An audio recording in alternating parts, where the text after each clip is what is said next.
Paano daw itahi yung naka-pleats na Filipiniana sleeves kasi matigas yung fine screen. Actually, mas madali siyang tahi kasi madaling baliin yung tela. Tapos, i-fold mo lang siya kapag nandun ka na sa curve. Kasi kahit naka-fold yan, pag tinahi, babalik yan sa dati kapag natapos na at saka dinaanan na siya ng plancha. At saka yung mga pins, hindi mo na siya dapat tanggalin. Dapat tanggalin siya kung matapos na siya itahi. Kasi yun ang nag-hold para hindi mabago yung sukat sa pleats at saka form.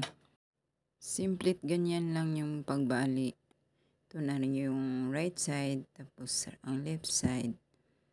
Ito na yung kabuuan.